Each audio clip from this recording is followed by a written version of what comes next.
नमस्कार मित्रांनो, मी बना जाधव सर संगीत साधना. माझं जे चॅनल आहे मूर्खा वेगळी माणसं, आज या चॅनेलद्वारे एका वेगळ्या अवलियाची मुलाखत मी तुमच्यासमोर सादर करीत आहे. माझी मोठी मुलगी कोकणात दिली होती.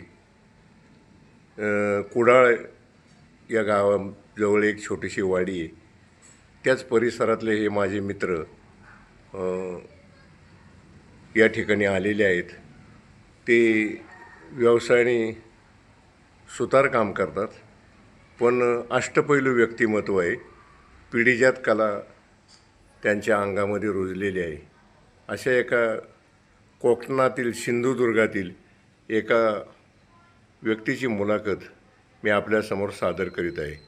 तरी माझ्या या चॅनलला सबस्क्राईब करा, शेअर करा आणि लाईक करा.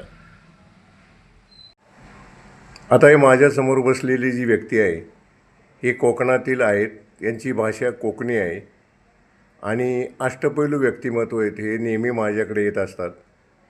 माझ्या घरचं कुठलंही काम असलं सुतारकाम तरी मी मोबदला देऊन त्यांच्याकडनं करून घेत असतो. आता दादा, मी तुम्हाला प्रश्न विचारतो, तुमचं कोकणामध्ये कोणतं गाव? आमचं कोकणामध्ये सिंधुदुर्ग जिल्हा, सावंतवाडी तालुका, कुणकेरी गाव. कुणकेरी गावात. कुणकेरी गावात. तुमचा पिढीजात वडिलांचा व्यवसाय काय होता? पिढीजात आमच्या वडिलांचा व्यवसाय हे शेतकरी असायचे. त्यांना जी शेतीसाठी लागणारी अवजारं ते आमचे वडील किना बनवायचे आणि त्याच्यात जवळजवळ ते बनवायचे आणि ते शेतकरी आम्हाला ते वडिलांना काहीतरी त्याच्यातून मोबदला, शेतीत जे काय पिकायचं किना ते आमच्या वडिलांना तो मोबदला मिळायचा. तुमच्या वडिलांना किती अपत्य? आमच्या वडिलांना आम्ही 6 जण भाव आणि 2 मुली. बरं बरं बरं. तर तुम्हाला पूर्वीपासून नाटकाची आवड आहे मी असं ऐकले. आम्हाला पूर्वीपासून म्हणजे आम्ही वयाच्या नाही म्हणजे 10व्या वर्षापासून मला आधी संगीताचीच आवड. बरं. त्याच्यानंतर की नाही आम्ही जवळजवळ 7वीत असल्यापासून अशी आमचे मित्रमंडळी जमा होऊन आम्ही सरस्वती पूजनाला की नाही शाळेत की नाही नाटकं बसून करायचो. बरं. सामाजिक नाटकं. हां. अशी नाटकं आम्ही बनवायचो. हळूहळू नंतर आम्ही अशी पडद्यावर की ना तीन अंकी नाटकं की ना बसवायला सुरुवात केली. बरं. आणि तिथे आम्ही की ना बरीचशी नाटकं 26 जानेवारी म्हणा, 1 मे म्हणा आणि शारदोत्सव अशी कंटिन्यूज आमची नाटकं की ना त्यावेळी व्हायची. त्या तुमच्या भागामध्ये दशावताराचा जो प्रकार आहे तो किती गावांमध्ये किती गावातून प्रकाशित होतो? दशावतार आता जवळजवळ आमच्या की ना सिंधुदुर्गात तर एक नावलौकिक असा की ना दशावतार आहे. बरं. म्हणजे ती लोककला आहे ती. हां. त्याच्यामुळे आता की ना म्हणजे आता कंपनी की ना खूप पुष्कळ झाल्या आहेत. काही मुलांना आता की ना रोजगार नसल्यामुळे काय म्हणजे ग्रॅज्युएट अशी झालेली मुलं सुद्धा की ना त्या क्षेत्राकडे वळत आहेत. बरं. पण त्यावेळी की ना ठराविकच आपल्या जिल्ह्यात 8 ते 9 पारंपरिक अशा दशावतार मंडळं होती. आणि ते फक्त की ना म्हणजे कसं वार्षिक की ना ज्या जत्रा होते की ना प्रत्येक गावात त्याला दहिकाला म्हणतात. असं ते वार्षिक तेवढंच की ना त्यांचं की ना ते हे होतं, कार्यक्षेत्र होतं दशावताराचं. आता कसं झालंय माहिती आहे, आता लोकांमुळे की ना लोकात अशी भावना झाली की काय ठिकाणी तुम्हाला सार्वजनिक कार्यक्रम असतात, उदाहरणार्थ सार्वजनिक पूजा असतात किंवा इतर काहीतरी हे असतं, कुणाकडे हे काहीतरी असे कार्यक्रम असतात धार्मिक, तिथे पण आता दशावतारी नाटकं की ना बहुसंख्य होतात आणि बहुसंख्य होतात. त्यामुळे आता दशावतार कंपनी पण की ना पुष्कळ झालेल्या आहेत. आता चांगली ग्रॅज्युएट मुलं आहेत, त्यांना की ना नोकऱ्या नसल्यामुळे आता ती सुद्धा की ना मुलं अशी त्या क्षेत्राकडे वळलेली आहेत. ते आमच्या पुणे जिल्ह्यामध्ये आहे ना त्याला भारुडाचा प्रकार म्हणतात. हां. तर इथं जे श्रीपात्र त्या भारुडामध्ये करीत नाहीत. तर आमच्या मावळ तालुक्यामध्ये बऱ्याच अशा गावामध्ये पार्ट्या आहेत तर ते काय करतात, ती मुलं देखणी मुलं स्वतः केस राखतात आणि सरीपात्र करतात. तसा प्रकार दशावतारामध्ये आहे का? हो, आपल्याकडे तसंच आहे. असं ना? पुरुषच की ना स्त्री पात्राची भूमिका करतो, ते पण म्हणजे कसं ते पण की ना बायका माणसासारखे त्यांचे पण जवळजवळ काय काय मुलांची की ना जवळजवळ सॉरी 1-1 फुटापर्यंत असे केस लांब आहेत. बरं. अशी पण की ना ग्रॅज्युएट मुलं की ना अशी केस बीस वाढून की ना सध्या आहेत. बरं, यांचे नाटकाचे विषय काय असतात? नाटकाचे विषय म्हणजे हे आपलं की ना महाभारत म्हणा किंवा पुराण म्हणा, आपल्या रामायण म्हणा, अच्छा. ह्याच्यातले ठराविक ना भाग घेऊन त्याच्यात ते 3 तासात की ना ते सादरीकरण करतात. 3 तासामध्ये? 3 तासामध्ये की ना एखादा विषय घेऊन ते सादरीकरण करतात ते. मग त्यांच्याकडे जाण्या येण्यासाठी गाड्या असतात का? आता सध्या प्रत्येकाकडे गाड्या झालेल्या आहेत. नाही तर पूर्वी की ना ह्या गाड्या वगैरे साधारण की ना ह्या 25-30 वर्षातच झाल्या. नाही तर त्याच्या अगोदर की नाही जवळजवळ 15-15, 20-20 किलोमीटर हे अशा कंपनी की नाही चालत की नाही फिरायच्या. बर. मग त्यावेळी की ना त्यांच्याकडे बोज्यावाले माणूस असायचे, त्यांच्या त्या बॅगा वगैरे न्यायला. आणि ती 20-20, 25-25 किलोमीटर त्यावेळी पायी प्रवास करायची. ते जे चव्हाट आहे तिथं एक चांगला दशावताराचं काम करणार होत, त्याचं नाव काय? नेरूर आपला चव्हाटा म्हणजे नेरूरमध्ये. हा, नेरूर पार्क. कलेश्वर नेरूर. हा, तिथे कोण एक नाटककार होता. तिथे तो नाटककार म्हणजे तिथे ते कलिंगण म्हणून की नाही एक घराणं आहे. नाव काय त्याचं? पूर्वी तो बाबी कलिंगण म्हणून की नाही, बाबी कलिंगण हा त्याच्यातला मेन होता त्यावेळी. बर. तो आता की नाही ह्या जगात नाही आहे. पण त्याच्यानंतर त्यांची की ना 3 मुलं आहेत. एक सुधीर कलिंगण म्हणून होता, तो पण सध्या आता नाही आहे. 2 वर्षापूर्वी त्याचं निधन झालं आहे. मग त्याच्या एवढा की ना दशावतार तो साधारण की ना ज्यावेळी की ना त्याचं निधन झालं त्यावेळी साधारण तो 40-45 एवढ्या वयाचाच होता. असं ना? पण आता त्याचे 2 भाऊ आहेत आणि त्याला 2 मुलं आहेत. बर. आणि त्याची कंपनी आहे, ती पार्टी ती चालतात. कलेश्वर दशावतार नाट्य मंडळ म्हणून. तर ते कलेश्वरच्या तिथं माझी मुलगी दिली ना, त्यावेळी त्या चव्हाट्यावर मी नेहमी जाता बसायचो. तिथं झाडं बिडं सुंदर आहेत, त्या प्रभूचं हॉटेल आहे. तर पण मला माहीत नव्हतं ते तिथले नाटककार प्रसिद्ध आहेत. सुधीर कलिंगण त्यांचं नाव.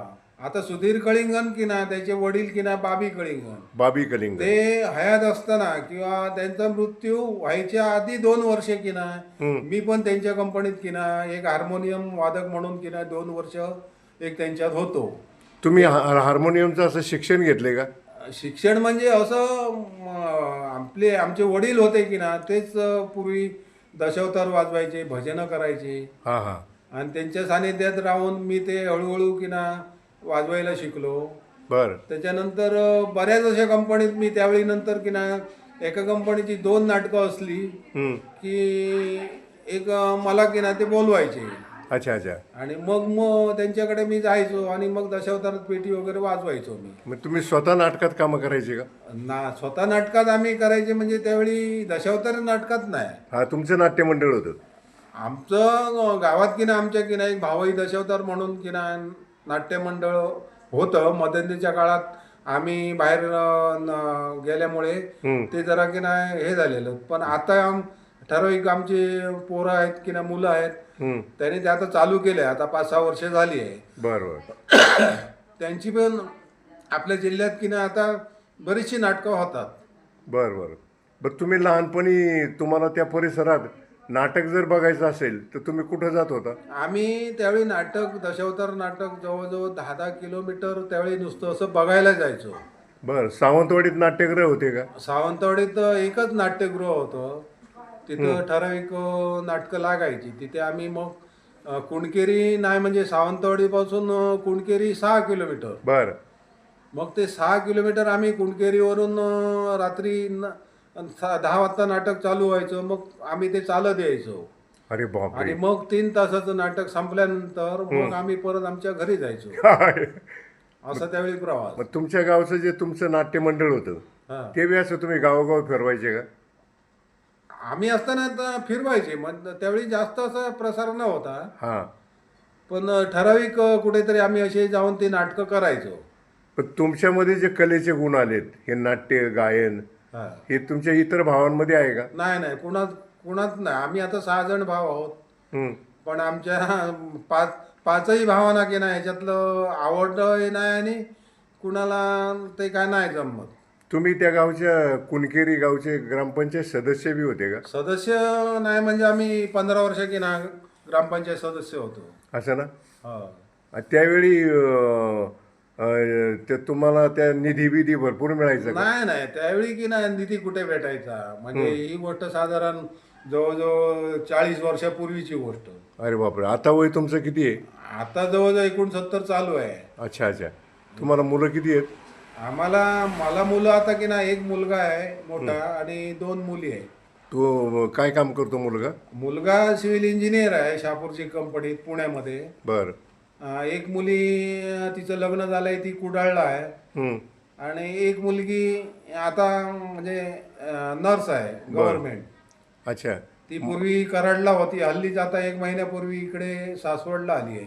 ते डबल बारी हा प्रकार तुमच्या काय असतो? डबल बारी हा प्रकार म्हणजे कसं आहे, समोरासमोर पूर्वी की ना समोरासमोर असे 2 बुवा बसायचे. बर. हं. एक तुमचं भजन संपलं हं. की मग समोरचा बुवा की ना आपलं भजन चालू करायचा. अच्छा अच्छा अच्छा. पहिली एक प्रार्थना, त्याच्यानंतर रूपाचा अभंग, हं हं हं. त्याच्यानंतर गजर, त्याच्यानंतर अभंग, हं हं हं. त्याच्यानंतर गवळण, आणि त्याच्यानंतर पण आता कसं झालंय, आता 20-20 असा एक सामना किना असतो डबल बारीचा. तो किती तास चालतो? साधारण आता ते म्हणजे जवळजवळ 4-5 तास किना चालतो. तुमच्या भागातले मुंबईला काही कलाकार प्रसिद्ध होते का हो? आपल्या भागातले पुष्कळ होते त्यावेळी. म्हणजे आपल्या म्हणजे भागातले म्हणजे आपल्या जिल्ह्यातले. हा. उदाहरण परशुराम पांचाळ म्हणा, चंद्रकांत कदम, भगवान लोकरे, असे आता पुष्कळ आहेत. नावं काय मला आता की ना आठवत बर नाही. बर बर. हा. तुमचं पण त्यावेळी की ना जे डबल बारी करायचे, परशुराम पांचाळ म्हणा, चंद्रकांत कदम यांच्या पण आम्ही डबल बाऱ्या बघितलेल्या आहेत. आपल्या गावात म्हणजे आपल्या जिल्ह्यात सिंधुदुर्गात कमी प्रमाणात व्हायच्या, पण मुंबईत त्यांच्या की ना भरपूर चालायच्या. ते पण साधारण त्या बाऱ्या मी तर वैयक्तिक जवळजवळ 77-78 सालात की ना त्यांच्या पुष्कळ बघायचो तिकडे. ते विश्रांतवाडीला तुमचं जे दशावतार आहे विश्रांतवाडीला, पुण्यामध्ये हा ती पार्टी दशावताराची एक येत असते मोठी. पुण्यामध्ये हा, पुण्यामध्ये विश्रांतवाडीला आळंदी रोडला. तर तिथं ती एक पार्टी मी पाहिली होती. आमच्याकडे जसे तुकाराम खेडकर तमाशा मंडळ आहे ना, हा हा असं त्यांचं स्टेज प्रॉपर्टी होती. हा फक्त त्यांच्यामध्ये लेडीज डान्स नव्हता. हा मला वाटतं ती वेंगुर्ल्याची कुठलीतरी पार्टी असावी. हा. तर मी एकदा असंच रात्रीचं गावी प्रवास करीत असताना तो दशावतार प्रकार तुमचा मी तिथं पाहिला होता. विश्रांतवाडीला. विश्रांतवाडीला तिथं सिंधुदुर्गमधले हा. भरपूर लोक आहेत. तर तुमच्यामध्ये नाट्यगुण आहेत. अनेक नाटकात कामं केलं तुम्ही. हा. संगीताची आवड आहे. हो, सामाजिक कामाची आवड आहे. आवड आहे.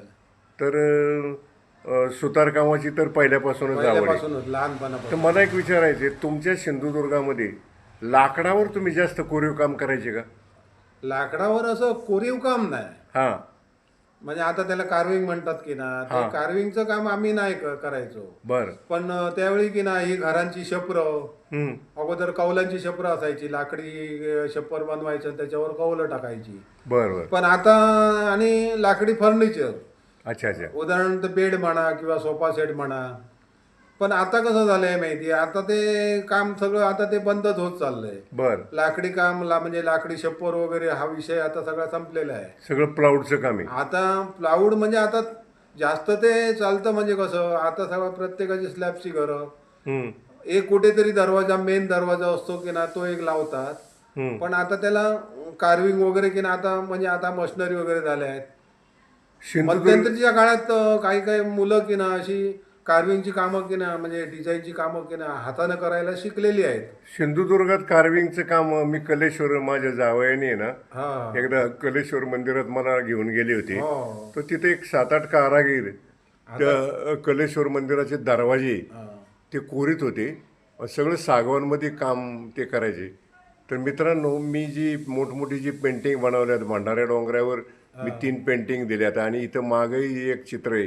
हा. या सगळ्या मोठमोठ्या चित्रांची आणि माझ्या सर्व पेंटिंगचं जे फ्रेमचं काम आहे हे दादा करून देतात. तुमचं नाव मी विसरलो.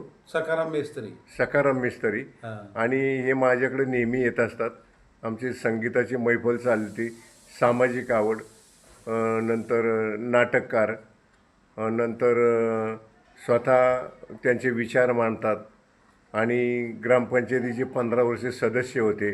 असं एक अष्टपैलू व्यक्तिमत्व, मुलखावेगळी माणसं मी आपल्यासमोर सखाराम मिस्त्री यांना तुमच्यासमोर सादर केले आहे. तरी मित्रांनो, या आमच्या व्हिडिओला सबस्क्राईब करा, शेअर करा आणि लाईक करा. नमस्कार. नमस्कार. नमस्कार.